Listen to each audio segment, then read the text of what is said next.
How to use LeiaPix. So hello everyone, so in today's video, I'll show you guys on how to use LeiaPix. So without further ado, let us begin. So after heading to the LeiaPix website, which is just leapix-ai.com, you'll be redirected here. So in here, you'll get some details right here on what LeiaPix is. So LeiaPix AI is an advanced tool developed by Leia Inc. that converts regular 2D images into 3D representations. So it uses AI algorithms to simulate depth perception, giving photos a three-dimensional feel. So users can create lifelike animations, apply effects, and share immersive visuals. So if you want to start, just simply click on try now right there, and after that you'll be redirected here in Immersity AI. So once you're here, it will ask you to create an account. So you can either create an account with your email or password, or you just simply sign up with Google. So for me, I'll just sign up with Google. And after that, you'll be redirected here. So it will just ask you to accept the terms of service. So just tick on this box right here and then simply click on confirm. And after that, you'll be redirected here. Welcome to Immersity AI. Here's a quick tour to help you create your first immersive content. So let's just skip this, exit tour, and then there you go. So in here, it will ask us to drag and drop an image or video here to start. So make sure to use Google Chrome browser to ensure a seamless video upload process.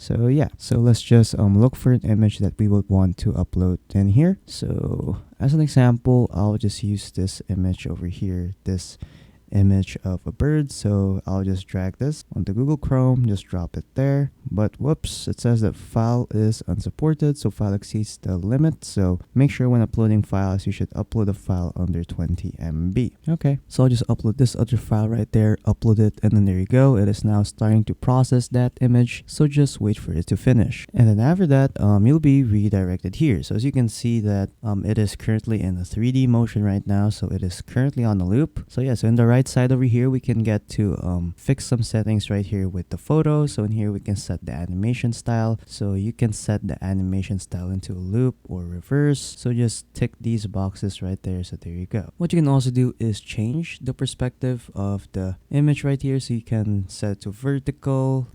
So the image will now move vertically. You can set it to horizontal, so it will now move horizontally. You can set it to a circle, so it will just circle around the image. You can also choose perspective right there, so it will look like this. They also have zoom if you want to. There you go. So just zoom in and zoom out. They'll also do a dolly zoom right there. So this is what a dolly zoom looks like. They also have zoom left. So this is what the zoom left looks like. There you go. They also have zoom center. So it just zooms from the center. Then they also have zoom right. There you go.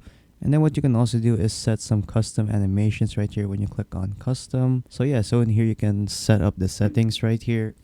So you can set it as circular, linear, or arc. So for example, I'll just leave it at arc. And after that, you can now set the starting points right here, like setting the starting point. Like you can set it any axis you want. So you can set the position for the x-axis, the y-axis, and of course the z-axis. Same goes with the middle point. So again, you can set the position of the x-axis right there, the y-axis, and the z-axis. And then you can also set the ending point right there. So again, you can play with the x-axis, the y-axis, and the z-axis. So this is what our animation looks like currently, but for me, I'll just use the perspective animation right there since it looks clean. There you go. Next is what you can also do is set some settings right here for the amount of motion. So currently it's at 40%, so you can set it to 100% if you want to, or make it at the lowest right there, which is 3%. So feel free to customize this section out. You can also edit out the animation length. So currently this is 8 seconds, so you can set it up to 10 seconds or just set it to 1 second if you want to. So for me, I'll just leave it at around 8 seconds. Next is the focus point. So in here, you can set the focus point for your image right here. So if you want to do that, just simply click on set focus point, and then it will say click on the image that you want to set a focus point for. So for example, I'll just click on this bird, and there you go. It will now set the bird as the focus point. So you can also change the distance of it, like close to very far. So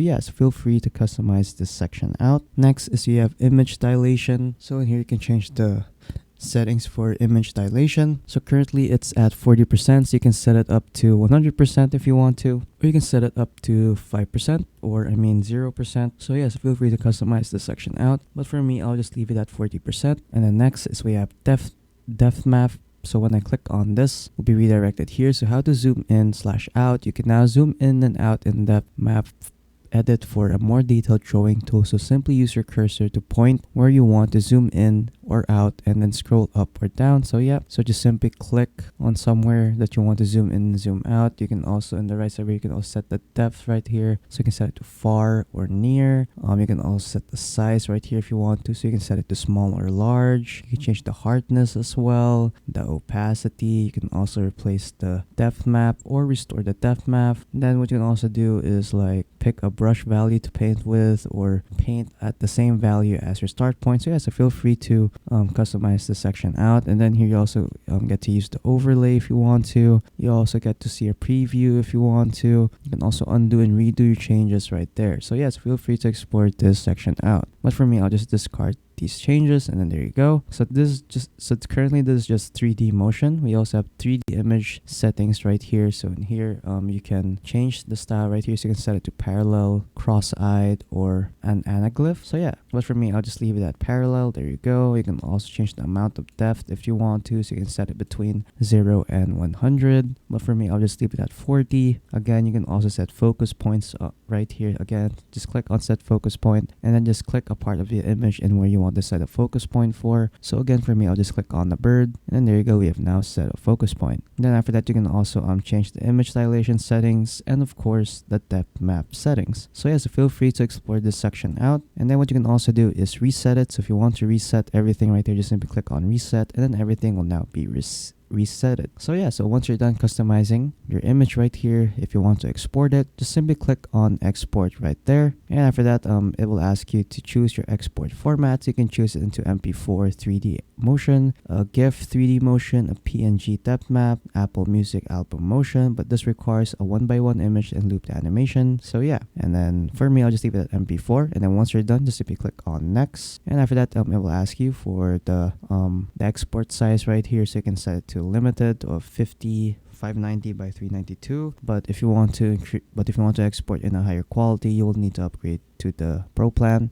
You can also set a custom export size right here. So just input the resolution right there. So yeah, so for this video that I will export, it will export up to 720p, up to 10 repetitions, up to 60 fps, and 24 hours download. No watermarking, commercial use included. So yeah, so once you're done, just simply click on next. And after that, you can set the repeat of the animation right there. You can also set the fps of the animation. So you can set it between 30 or 60, but the 60 will cost you more credits. So yeah, so once you're done, just simply click on export. And after that, it will now start exporting that image. So just wait for it to finish. There you go. Congrats. Your export is ready for download. So just click on download, and after that, it will now start the download. So just wait for the download to finish. And there you go. So when I open it up, this is now what it looks like. So there you go. It's really quite smooth. So yeah, and then there you go. So this is what it looks like. And then after that, you're pretty much done. So yeah, that's pretty much it on how to use LeiaPix. So if you found this video helpful, don't forget to leave a like and subscribe for more tech tips. That is all.